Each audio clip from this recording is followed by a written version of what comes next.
I helped my sister kill her mother. Murder is cruel. Cruel because we set it on fire. This was footage from a juvenile detention center for young girls who have committed the most horrible crimes.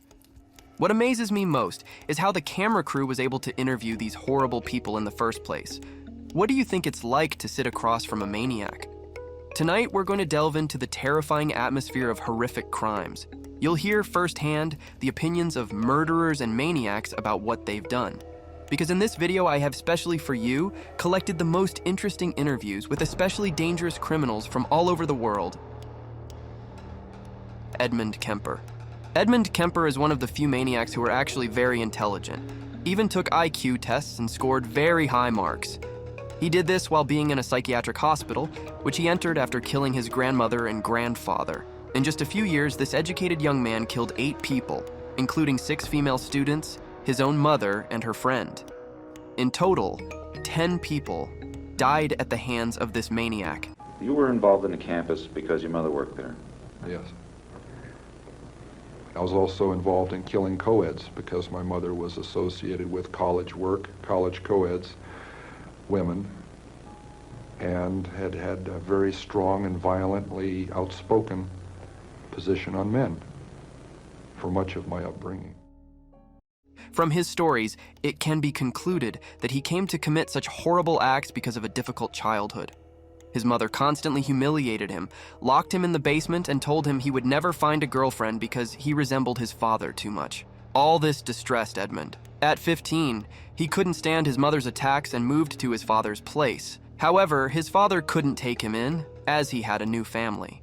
Ultimately, Edmund Kemper moved in with his grandparents, with whom he also often quarreled. This led to the first 2 murders. The girls. My frustration, my inability to communicate socially, sexually. I wasn't impotent, but emotionally I was impotent. I was scared to death of failing in male-female relationships. I knew absolutely nothing about that whole area. Edmund Kemper killed 6 female students in total. All of them were beautiful, young women with futures ahead of them, and the most horrible thing is that Edmund committed his crimes out of sexual motivations. But what is most shocking is that all the violent acts were performed on already dead bodies. To, in 1 minute, have someone's head in your hands, and very shortly thereafter. Living through a fantasy, however that would relate to that severed head. And then 5 minutes later, I'd put that away, and there'd be a knock on the door, and I'd put it away and answer the door, and the landlady would be there, and we'd discuss it. Discuss what? Reality. But it's even more terrifying to see interviews from the colony for juvenile girls. The most horrible part is that all these young, beautiful girls tell how they brutally killed other people, while their peers talk about boys and new outfits. And I grabbed the knife. And it happened. And what did you do with the knife? What a stabbed her. Where to? Where to? I don't know where to. There are many times. Many times? Yes. There are 21 knife attacks.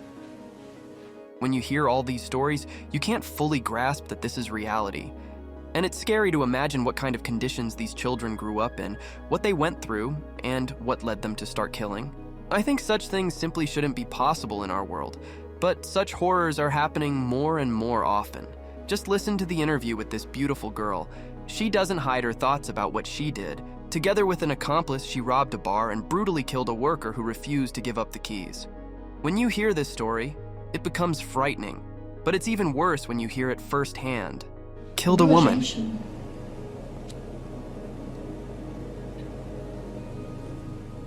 Look at me so incredulously as if you don't believe me. It is hard to imagine.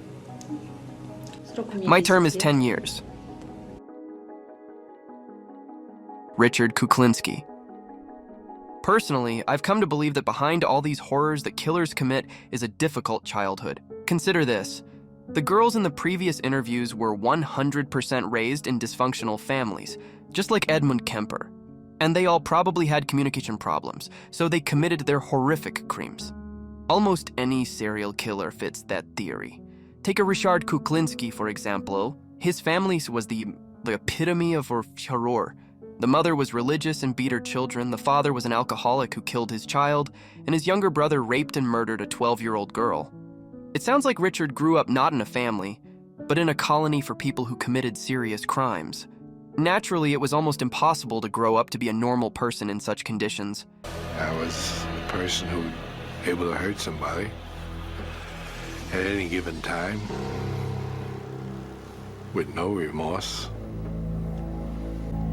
and who could do it over and over again without it bothering. Did you think of yourself as an assassin? Assassin. Sounds so exotic. I was just a murderer. Richard Kuklinski worked for the mafia as a hitman. According to various sources, he was involved in the murder of 100 to 150 people. But the worst part is that Richard enjoyed his work. He often described in vivid color all the crimes he committed. I get up close to this guy, and I bump into him. But everybody's bumping into everybody. And he had a heart attack because I had hypothermia, you know. When I bumped into him, I popped him with the needle. However, not all criminals actually had a difficult childhood. Some grew up in quite good families, but they still committed terrible crimes. Take, for example, Jeffrey Dahmer. He killed not because he was aggrieved at society, but because he became overly attached to people and didn't want to let them go. I don't know how to put it, possess them permanently. And that's why you killed them? Right, right. Not because I was angry with them, not because I hated them, but because I wanted to keep them with me. And as my obsession grew, I was saving body parts such as skulls and skeletons. Jeffrey was a regular worker at a chocolate factory until he committed 17 murders. It's also noteworthy that he killed both women and men. But the most horrifying aspect was that, in addition to murder, he also dismembered his victims and frequently practiced cannibalism. It's a process. It doesn't happen overnight. When you depersonalize another person and view them as just an object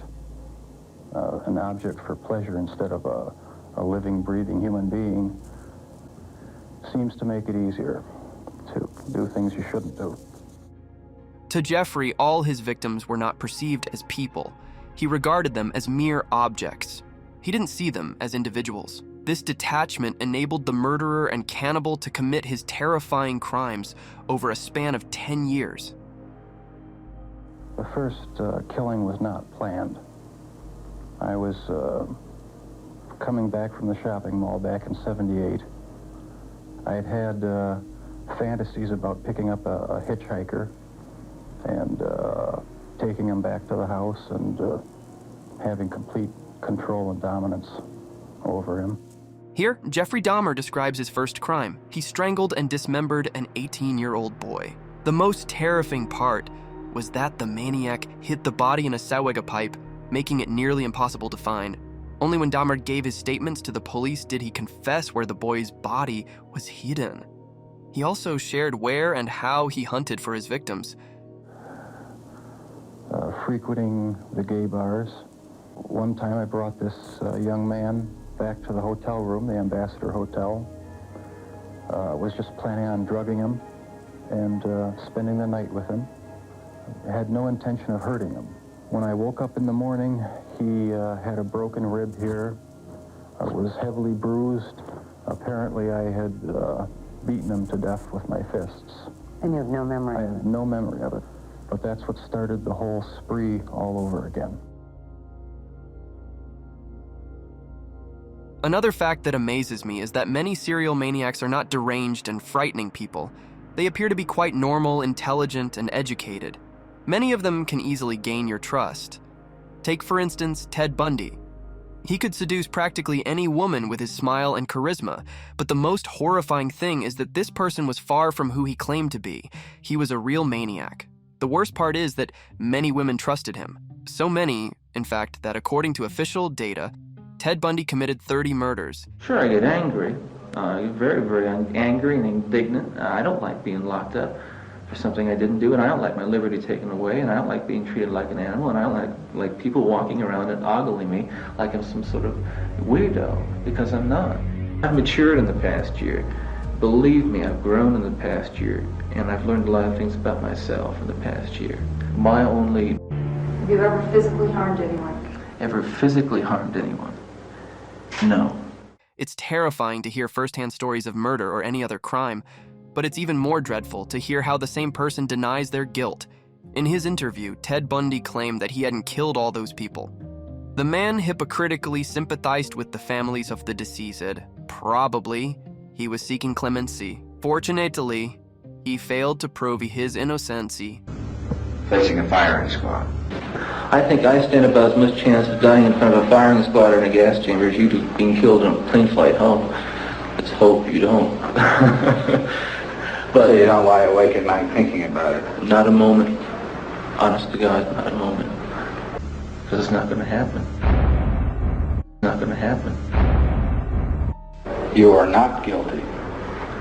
I'm not guilty. Does that include the time I stole a comic book when I was 5 years old?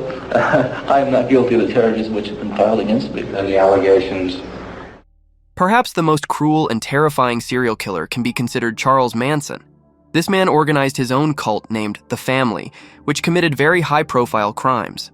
Because of this, several documentaries were made about Charles. His story was the basis for series and artistic works of the 21st century. Therefore, he remains well known around the world to this day. You scared to die? Sometimes I feel I'm scared to live. Living is what scares me. Dying is easy. How long have I been in jail? 34 years? 34 years, so... Out of 47, you've been here 34. I've been in jail, prison, a long time, all my life. I was raised up in here. So I understand jail, so I understand myself and I can deal with that. By the way, this is another case where childhood traumas can be considered a reason for becoming a murderer. Charles Manson himself highlights his terrible childhood years, and as he claims, the anger and resentment boiling inside him pushed him to commit all the crimes. But what did he do to be considered the most terrifying maniac in America? His personal cult is to blame. Under Charles Manson's orders, the family committed murders, often mass killings. For example, these bastards killed the very famous actress Sharon Tate when she was pregnant. And in total, at least 35 people died at the hands of the cult members. What amazes me is the hypocrisy of this man. Even having irrefutable evidence of his involvement, he continued to deny any connection to the murders.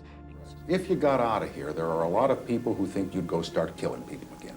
Again? Mm-hmm. Well, you guys are misinformed. I haven't killed anyone. I didn't break the law. The judge knew that, but the people didn't want to hear it. The judge knew it. He washed his hands. He said, I know it, but what can I do? People want this. Judge never said that. Yeah. Judge never said That's that. what Older said. No, judge didn't say that.